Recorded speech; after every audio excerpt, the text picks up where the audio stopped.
Hello everyone. Today we will start from question number 3 of exercise 13.2. एक gulab jamun contains sugar syrup up to about 30% of its volume. कि ये बता रहे हैं कि एक गुलाब जामुन है, उसके अंदर जो शुगर सिरप है मतलब जो मिठास होती है वो उसकी वॉल्यूम का मतलब गुलाब जामुन की जो वॉल्यूम है उसकी जितनी कैपेसिटी है उसका 30% उसके अंदर शुगर सिरप है. ठीक है. Find approximately how much syrup would be found in 45 gulab jamun. आपको ये बताना है कि अप्रोक्सीमेटली कितना सिरप 45 गुलाब जामुन के अंदर होगा और हर एक गुलाब जामुन की जो शेप है वो कैसी है, एक सिलेंडर विद 2 हेमिस्फेरिकल एंड्स. मतलब एक सिलेंडर है और उसके दोनों एंड्स पर क्या है, हेमिस्फेयर, मतलब टॉप में भी और बॉटम में भी, विद लेंथ 5 सेंटीमीटर. और जो गुलाब जामुन की जो टोटल लेंथ है वो कितनी है, 5 सेंटीमीटर, और उसका डायमीटर कितना है, 2.8 सेंटीमीटर. ठीक है. देखो ये फिगर हमें दी हुई है एक कंटेनर के अंदर. ये देखो यहाँ तक ये सिरप भरा हुआ है हमने और इसके अंदर काफी सारे गुलाब जामुन हैं. और है कितने, उन्होंने बोला है कि टोटल 45 गुलाब जामुन है हमारे पास. ठीक है. तो हमें ये निकालना है कि 45 गुलाब जामुन के अंदर कितना सिरप होगा. और वो पता कहाँ से लगेगा हमें, यहाँ पे कह रहे हैं कि एक गुलाब जामुन के अंदर जो सिरप है वो कितना है, उसकी वॉल्यूम का 30%. तो यहाँ से एक चीज क्लियर हो गई कि हमें सबसे पहले गुलाब जामुन की क्या फाइंड आउट करनी है, वॉल्यूम. जब वॉल्यूम आएगी तभी हम बता सकते हैं ना कि कितनी क्वांटिटी शुगर सिरप की एक गुलाब जामुन के अंदर है. ठीक है. अब वॉल्यूम निकालेंगे कैसे. अब इन्होंने कहा जो हर एक गुलाब जामुन है, मतलब जो ये गुलाब जामुन है वो किस शेप में है, कि एक सिलेंडर की शेप में, मतलब ये शेप होगी. ठीक है. और उसके दोनों एंड्स पर कह रहे हैं हेमिस्फेयर्स हैं, मतलब यहाँ पे भी और यहाँ पे भी. एक्चुअली में ये इस टाइप की फिगर हमारे पास रहेगी, एक cylinder with both ends are hemispherical. ठीक है. अब इसने बोला है जो इस गुलाब जामुन की जो टोटल लेंथ है, ये complete length that is equals to 5 centimeter. ठीक है. अब पूरे 5 सेंटीमीटर है, उसमें क्या क्या बन गया हमारा, एक तो सिलेंडर बन गया और दो क्या बन गए हमारे, हेमिस्फेयर. और हेमिस्फेयर का जो डायामीटर है वो कितना है, 2.8. मतलब ये कंप्लीट 2.8 है. बट हमें पता है जो हम हाइट लेते हैं हेमिस्फेयर की हाइट का मतलब होता है उसकी रेडियस. तो 2.8 डायामीटर है तो रेडियस कितना हो जाएगा, उसका हाफ, मतलब 1.4 सेंटीमीटर. तो हेमिस्फेयर की जो हाइट हो जाएगी वो कितनी हो जाएगी, 1.4. और ये वाली भी कितनी हो जाएगी, 1.4. ऐसे ये वाली भी 1.4. तो अब हमें अगर सिलेंडर की हाइट निकालनी है, सिलेंडर की हाइट कैसे निकालेंगे, टोटल हाइट में से इस हेमिस्फेयर को भी हटा देंगे और इस हेमिस्फेयर को भी हटा देंगे. मतलब 5 में से इस हेमिस्फेयर की हाइट मतलब 1.4 और इस हेमिस्फेयर की हाइट मतलब 1.4 को माइनस कर देंगे तो क्या बच जाएगा हमारे पास, सिलेंडर, क्योंकि ये इक्वल है 5 के. अब C निकालना है तो 5 माइनस H मतलब H हेमिस्फेयर की height that is equal to 1.4 centimeter. ठीक है. तो बस उसके बाद तो सिंपल क्या करना है, वॉल्यूम निकालनी है किस किस की, एक तो सिलेंडर की और दो हेमिस्फेयर की, उनको प्लस कर देंगे तो किसकी आ जाएगी, एक गुलाब जामुन की पूरी वॉल्यूम. ठीक है. एक की आ जाएगी 45 गुलाब जामुन, उसका हमें निकालना है तो लास्ट में 45 के उससे क्या कर देंगे, मल्टीप्लाई. ठीक है. तो सबसे पहले सॉल्यूशन स्टार्ट करते हैं. जो जो वैल्यूज हमें गिवन है सबसे पहले वो राइट करते हैं. क्या गिवन है कि total number of gulab jamun कितने हैं हमारे पास, 45. हेमिस्फेयर का डायमीटर कितना है, 2.8. देखो यहाँ पे इन्होंने बोला था ना हेमिस्फेरिकल है जिनकी लेंथ 5 है और डायमीटर 2.8. यह डायमीटर का मतलब था कि इस पूरी फिगर का डायमीटर मतलब पूरे जो गुलाब जामुन है उसका डायमीटर. गुलाब जामुन का डायमीटर बोला हुआ ना, इसका मतलब हमने उसके अंदर जो सिलेंड्रिकल का पोर्शन है सर्कल वाला और हेमिस्फेयर का जो सर्कुलर पोर्शन है उन दोनों का डायमीटर हमने क्या लेना है, 2.8 सेंटीमीटर. ठीक है. तो डायमीटर है, रेडियस होती है उसका हाफ, तो हमारी कितनी आ गई, 1.4 सेंटीमीटर. तो सिलेंडर की भी सेम हो जाएगी. अब टोटल लेंथ दी हुई है गुलाब जामुन की 5 है, हमें हाइट किसकी चाहिए, सिलेंडर की. वो मैंने अभी आपको बताया कैसे करेंगे, 5 माइनस बॉटम वाले हेमिस्फेयर की हाइट मतलब उसकी रेडियस माइनस, ऐसे ही जो टॉप वाला हेमिस्फेयर है उसकी भी रेडियस को क्या कर देंगे, माइनस. माइनस माइनस प्लस हो जाएगा तो माइनस का ही साइन आएगा, तो 2 पॉइंट कितना हो गया 8, 4 और 4 8, 1 और 1 2। अब माइनस करेंगे 5.0 2.8, तो 10 में से 8 गए 2, कैरी ली थी 4 में से 2 गए 2, तो 2.2 सेंटीमीटर ये क्या आ गई हाइट ऑफ द सिलेंडर। तो हम निकालते हैं volume of 1 gulab jamun. So volume of 1 gulab jamun, एक गुलाब जामुन किस किस से मिलके बना हुआ है, सबसे पहले सिलेंडर, तो वॉल्यूम ऑफ सिलेंडर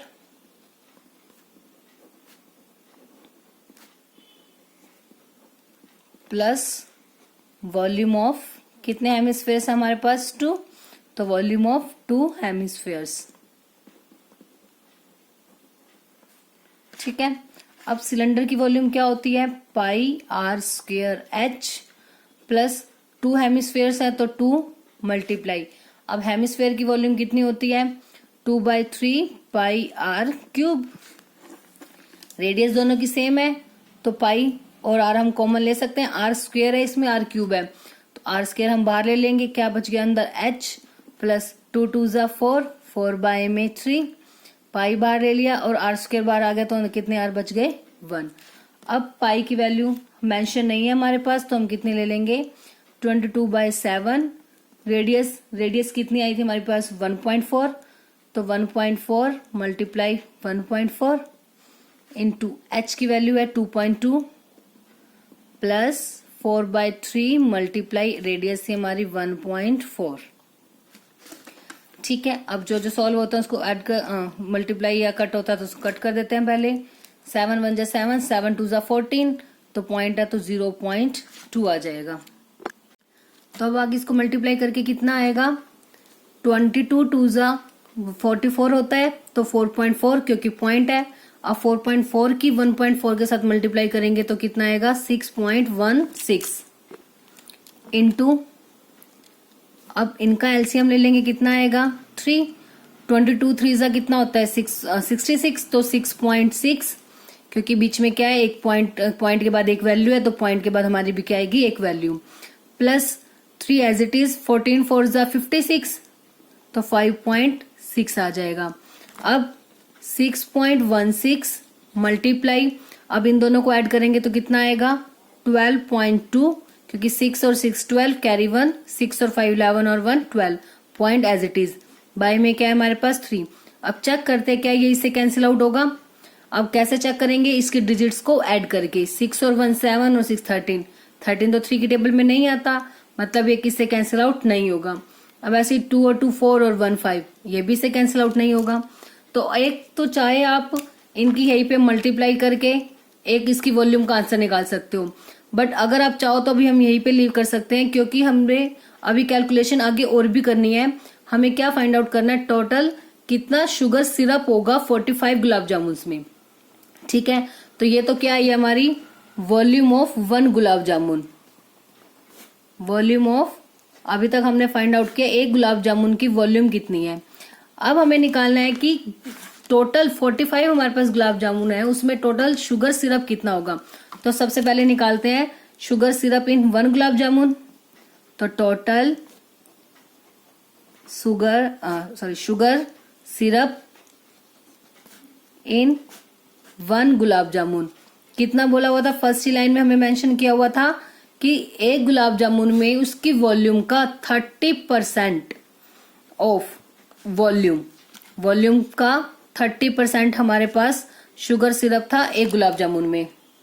तो 30% का मतलब क्या हो जाएगा 30 बाय में 100, ऑफ का मतलब होता है मल्टीप्लाई, इट्स की वॉल्यूम कितनी आई है इसकी, ये है ना 6.16 मल्टीप्लाई 12.2 बाय में 3। अब 3 से कैंसिल आउट होके कितना आ गया 10, 0 से 0 कैंसिल, बस। और कोई वैल्यू अगर भी कैंसिल नहीं होती तो अभी छोड़ देते हैं। हमें तो ये कितनी निकली है एक गुलाब जामुन में कि कितना सिरप होगा। अब हमें निकालना क्या है कि 45 गुलाब जामुन में जो टोटल शुगर सिरप होगा वो कितना है, वो हमें फाइंड आउट करना है। सो टोटल शुगर सिरप इन 45 गुलाब जामुन। अब एक का हमें पता है 45 का निकालना है। 45 का निकालने के लिए जो एक का है उसकी 45 से क्या हो जाएगी मल्टीप्लाई। तो कितना बच गया यहाँ पे 1/10 मल्टीप्लाई 6.16 मल्टीप्लाई 12.2। अब ये कैंसिल आउट हो रहा है। 5 2 ज़ा 10 5 9 ज़ा 45। अब 2 की टेबल पे चाहे इसको कट कर लो चाहे इसको कट कर लो। 2 3 ज़ा 6 0.1 नहीं जाता तो दो वैल्यूज एक साथ लेनी पड़ेगी तो उसके नाम की लगती है 0। 3 8 ज़ा 16। बस अब इनकी ऊपर वालों की क्या कर देंगे आपस में मल्टीप्लाई। तो इनकी मल्टीप्लाई करके कितना आएगा 338.184 सेंटीमीटर क्यूब। बट इन्होंने बोला था कि अप्रोक्सीमेटली शुगर सिर्फ फाइंड आउट करना है तो हम एग्जैक्ट वैल्यू में बता देंगे तो कितना हो जाएगा 338 सेंटीमीटर क्यूब अप्रोक्स। ठीक है, मतलब कंप्लीट नंबर में हमने बता दिया। अप्रोक्सीमेटली बोला है ना तो पॉइंट के बाद कितना है 1 है, 5 से छोटी डिजिट है तो आगे वाली वैल्यू पर कोई इफेक्ट नहीं पड़ेगा, वो एज इट इज। अगर पॉइंट के बाद वैल्यू 5 या 5 से बड़ी होती या आप कह सकते हो 4 से बड़ी वैल्यू होती पॉइंट के जस्ट बाद वाली तो यहाँ पे एक वैल्यू ऐड हो जाती, मतलब 339 हो जाता हमारे पास। ठीक है, जब भी हमें अप्रोक्सीमेट वैल्यू फाइंड आउट करनी होती है। तो अब हमारा अप्रोक्सीमेट आंसर कितना आ गया इसमें 338। तो क्या दिया हुआ था इस क्वेश्चन में, एक बार फिर से देखो।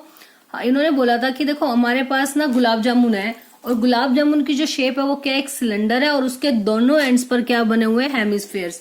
ऐसे टोटल हमारे पास 45 गुलाब जामुन हैं और गुलाब जामुन है तो हमें पता है वो मीठे तो होते ही हैं तो उनके अंदर जो शुगर सिरप है ना उसकी क्वांटिटी है उसकी वॉल्यूम का 30%, मतलब उसके अंदर 30% तो शुगर सिरप भरी हुई है गुलाब जामुन के अंदर।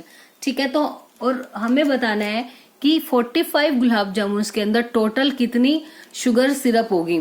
ठीक है, जबकि डायामीटर दिया हुआ है हेमिस्फीयर और सिलेंडर का 2.8 और टोटल लेंथ दी हुई है गुलाब जामुन की कितनी है 5 सेंटीमीटर। टोटल लेंथ का मतलब है जिसमें तीनों पोर्शन दोनों हेमिस्फीयर और सिलेंडर भी इंक्लूड है। तो सबसे पहले हमने क्या किया, डायमीटर था तो हमने वहां से रेडियस फाइंड आउट की, वो कितनी आ गई 1.4। अब टोटल लेंथ थी 5 तो हाइट ऑफ सिलेंडर क्या हो जाएगी 5 में से दोनों हेमिस्फीयर की हाइट को माइनस, दोनों हेमिस्फीयर की हाइट का मतलब है उनकी रेडियस को माइनस करना है। तो वहां से हमारे पास हाइट आ गई कितनी 2.2। तो उसके बाद गुलाब जामुन की वॉल्यूम फाइंड आउट करनी थी, that is volume of cylinder और 2 हेमिस्फीयर्स की वॉल्यूम का प्लस। तो फॉर्मूला अप्लाई कर दिया, फॉर्मूला अप्लाई करने के बाद बस उसके अंदर ये वैल्यूज पुट अप करनी है और बस वैल्यूज पुट अप करने के बाद उसको सॉल्व करके हमने जो वॉल्यूम है वो अभी एज इट इज छोड़ दी, अब इसको कम्प्लीटली सॉल्व नहीं किया हमने। उसके बाद क्योंकि हमें निकालना था कि टोटल शुगर सिरप कितना है 45 गुलाब जामुन में, तो एक गुलाब जामुन में है 30% उसकी वॉल्यूम का, तो इसका 30% मतलब 30/100 से इसकी क्या हो जाएगी मल्टीप्लाई। आफ्टर डेट 45 की निकालनी है तो जितना 1 के अंदर शुगर सिरप था उसकी 45 से क्या कर देंगे मल्टीप्लाई। तो ये हमारा आंसर आएगा। और हमें अप्रोक्सीमेट वैल्यू फाइंड आउट करनी थी तो हमने पॉइंट के बाद वाली वैल्यूज को हटा दिया। पॉइंट के बाद जो वैल्यू थी वो 4 से स्मॉल थी। आपने ये नहीं देखना कि ये वाली वैल्यूज बाद वाली, उसके जस्ट बाद वाली पहले वैल्यू देखते हैं हम, क्योंकि इसका इफेक्ट पड़ेगा इसके ऊपर। ये 8 है 5 से बड़ा है तो अगर मैं इसको हटा के बनाना चाहूँ तो यहाँ पे क्या बन जाएगा 2, इसमें 1 डिजिट ऐड हो जाएगी क्योंकि ये पॉइंट 4 से बड़ी वैल्यू है। बट हमें पॉइंट हटाना था तो पॉइंट के जस्ट बाद वाली वैल्यू हम देखेंगे वो 4 से बड़ी है या नहीं है। बड़ी होती तो इसमें 1 ऐड हो जाता, नहीं है तो एज इट इज हमारा क्या आ जाएगा answer. Now next question number 4, a pen stand made of wood is in the shape of a cuboid with 4 conical depressions to hold pen. अब ये कह रहे हैं एक पेन का स्टैंड है हमारे पास जो वुड का बना हुआ है, किस शेप में, क्यूबॉइड की शेप में है। ठीक है, और जिसके अंदर 4 कॉनिकल डिप्रेशन है, मतलब कॉनिकल पार्ट बनाए हुए हैं 4 जिसके अंदर, ताकि वो पेन को उसके अंदर हम होल्ड कर सकें, उसके अंदर पेन को हम रख सकें। ठीक है, the dimension of the cuboid are 15 centimetre by 10 centimetre by 3.5 centimetre, मतलब क्यूबॉइड की लेंथ, ब्रेड्थ और हाइट आपको गिवन है। And the radius of each of the depression, each of the depression मतलब डिप्रेशन किस शेप में था, कौन की शेप में था, तो डेट मीन्स कौन की रेडियस कितनी है 0.5 सेंटीमीटर और डेप्थ मतलब उसकी हाइट जो है वो कितनी है 1.4 centimetre. Now we have to find the volume of the wood in entire stand. पूरे उसके अंदर कितने, मतलब उसकी वॉल्यूम, मतलब उसकी टोटल क्या निकालनी है हमें क्यूबॉइड की कैपेसिटी। ठीक है, तो देखो जैसे आपको ये दो फिगर स्टेप से दी हुई है, ये पेन इसके अंदर होल्ड करके दिखाए हुए हैं और एक ये बिना पेन के कि क्यूबॉइड है, और ये जो ऊपर पोर्शन आपको लग रहा होगा कि ये तो कॉनिकल बोल रहे हैं, बट ये तो सर्कुलर है, क्योंकि जो कोन होता है वो किस शेप में होता है, इस टाइप से उसके सर्कुलर ही तो होता है ऊपर के पोर्शन। ठीक है, तो ये ऊपर का पोर्शन हमें दिखाई दे रहा है, तो अंदर वाली जो पोर्शन हो गया वो किस शेप में है, अंदर कॉनिकल डिप्रेशन। ये सिर्फ उसका ऊपर का पार्ट दिखाई दे रहा है, इसलिए हमें किस शेप में दिखाई दे रहा है, सर्कल की शेप में।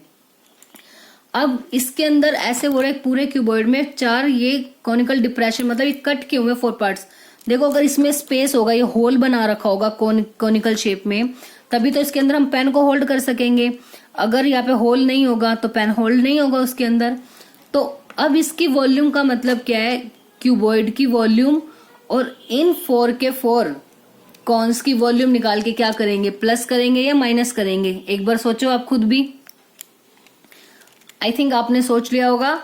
इनको हम क्या करेंगे, माइनस करेंगे, क्योंकि ये हमने कट करके बाहर निकाल दिए। तो वॉल्यूम देखो, अगर मान लो मैं यहाँ पे इसका एरिया निकाल रही होती तो यस डेफिनेटली मैं इनको प्लस करती कि इस पोर्शन को, बट यहाँ मुझे वॉल्यूम निकालनी है, तो जब ये पोर्शन उसमें से बाहर निकाल दे तो उसकी कैपेसिटी तो कम हो गई। इतने पोर्शन की कैपेसिटी तो होल्ड करने की क्या हो गई, कम हो गई ना, क्योंकि तो यहाँ तो कोई स्पेस होगा नहीं, यहाँ तो सिर्फ होल बने हुए हैं। तो इसलिए तो जो एंटायर स्टैंड की वॉल्यूम होगी उसमें क्या करेंगे, क्यूबॉइड की वॉल्यूम में से इन 4 कॉन्स की वॉल्यूम को क्या कर देंगे, सब्ट्रैक्ट कर देंगे। अब let's start the solution. Length दी हुई है क्यूबॉइड की 15, ब्रेड्थ 10 और हाइट हो गई 3.5 सेंटीमीटर, और रेडियस दी हुई है कॉन की 0.5 और हाइट कितनी है 1.4 सेंटीमीटर। अब हमें क्या निकालनी है, volume of entire stand. Stand किस शेप में हमारा, क्यूबॉइड की, तो किसके इक्वल होगा, volume of cuboid minus volume of 4 cons. ठीक है, जहां से उसका कट करके मतलब उसमें डिप्रेशंस बनाए हुए हैं, वो स्पेस खाली है, उसकी वॉल्यूम को क्या कर देंगे, माइनस, क्योंकि वॉल्यूम होगी इसकी पूरी की पूरी कैपेसिटी कि कितना ही अपने अंदर होल्ड कर सकता है। तो इतना पार्ट हमने कह दिया उसके अंदर खोखला है, मतलब उसके अंदर नहीं है कोई भी स्पेस। तो जो हमने तो, क्योंकि देखो अपने पेन की कैपेसिटी नहीं निकालनी, हमें निकालनी है बॉक्स की कैपेसिटी। तो बॉक्स अगर देखो पूरा बंद होगा तो ज्यादा चीजें होल्ड कर सकेगा, और अगर उस बॉक्स के अंदर ये चीज इतने पार्ट ओपन है, ये यहाँ पे कोई स्पेस ही नहीं है, तो ऑब्वियस है उसकी इतनी कैपेसिटी क्या हो जाएगी, कम हो जाएगी। तो इसलिए उनको क्या करना है हमें, माइनस। अब क्यूबॉइड की वॉल्यूम कितनी होती है, length multiply breadth multiply height, minus 4 multiply cone की वॉल्यूम कितनी होती है 1/3 पाई r स्क्वेयर h। अब लेंथ ब्रेड्थ हाइट दी हुई है हमें 15 मल्टीप्लाई 10 मल्टीप्लाई 3.5, 4 मल्टीप्लाई 1/3, पाई की वैल्यू 22/7, रेडियस कितनी दी हुई थी 0.5, तो 0.5 मल्टीप्लाई हाइट इज 1.4। अब 7 1 जा 7, 7 2 जा 14, तो 0.2 आ जाएगा हमारे पास यहाँ पे। अब इनकी मल्टीप्लाई करेंगे, अब 3.5 की 10 के साथ मल्टीप्लाई करेंगे तो पॉइंट हट जाएगा, मतलब 35 हो जाएगा, क्योंकि इनकी मल्टीप्लाई आएगी 350, और एक पॉइंट एक वैल्यू के बाद, सॉरी एक वैल्यू से लास्ट की एक वैल्यू से पहले पॉइंट लगेगा, और लास्ट में 0 है तो 35.0 हो जाएगा। तो इसलिए क्या आगे इनकी मल्टीप्लाई 35। अब 35 की किसके साथ मल्टीप्लाई करनी है, 15 के साथ। यहाँ एक चीज रह गई हमारी, r स्क्वेयर था ना, तो 0.5 मैंने एक ही टाइम रेडियस लिया है, तो 0.5 भी आएगा यहाँ पे। ठीक है, अब इनकी मल्टीप्लाई करेंगे तो कितना आएगा 525, माइनस 4 की 22 के साथ मल्टीप्लाई करेंगे तो कितना होता है 88, फिर 88 की मल्टीप्लाई 0.25 और 0.2 के साथ जब करेंगे तो आंसर कितना आएगा 4.4। बाय में क्या है 3। अब एलसीएम ले लेंगे इनका, 3 एलसीएम। तो अब इसके बारे में कुछ नहीं, तो डायरेक्ट इसके साथ मल्टीप्लाई, कितना आ जाएगा 1575 माइनस 4.4, तो इनको माइनस करेंगे तो कितना आएगा 1570.6 बाय में 3। अब इसको डिवाइड करेंगे, 3 5 जा 15, 3 2 जा 6, 1 बच गया, 1 और 0 10 हो गए, 3 3 जा 9, 0.35 ज़ा 15, 1 अभी भी बच गया, 1033 ज़ा 9, बस इसी तरह से कंटिन्यू रहेगा। तो कितना आ जाएगा हमारा 523.53 centimetre cube, that is the volume of the entire stand.